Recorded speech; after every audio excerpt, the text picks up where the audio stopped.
So my project will be on the impacts of a nation-state attack on the United States critical infrastructure. And I chose this topic because I believe it's going to be an important issue in the coming years. So for my project, I'm going to start with an overview of nation-state cybercrime worldwide. Who are the current players and what types of attacks are being carried out? I'm then going to focus on 4 critical infrastructures in the US. I chose banking, energy, healthcare, and social media. I chose these sectors because I feel they are an important part of our everyday activities, and if targeted, it could have a significant impact on daily life here in the US. For my graphics, I'd like to start with an overview of attacks worldwide over the last 10 years. This will show how cyber attacks are increasing over time. And figure 1 on the right was created using a list of attacks compiled by the Center for Strategic and International Studies. Then I'd like to show a pie chart of each sector and the percent they're targeted.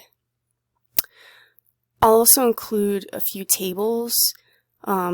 These will be the known hacker groups that are most active, and then for the US it'll be the critical infrastructures and with the cost of recovery for each. So my project will be divided into 3 sections. The first will be an overview of attacks worldwide,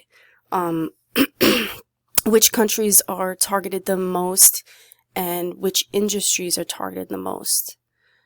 The second section will be a background of attacks on the United States, and the third section will be focused on the 4 critical infrastructures I've chosen, how they currently function, and how they may be affected by a cyber attack. My goals for this project are to answer a few key questions.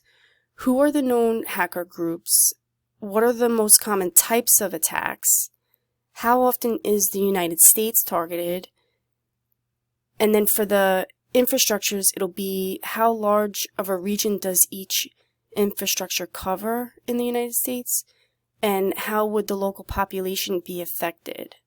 And then also, what would the recovery process look like? Are we able to recover quickly from an attack? So I think this is an important topic to discuss because it's very relevant today, and I think it's only going to increase in the future. We can see an uptick in cyber attacks happening between Russia and Ukraine. I think my biggest limitation will be that the information about attacks may be classified. Governments don't really want to cause panic and distrust in the system, so there could be things that we just don't know about yet.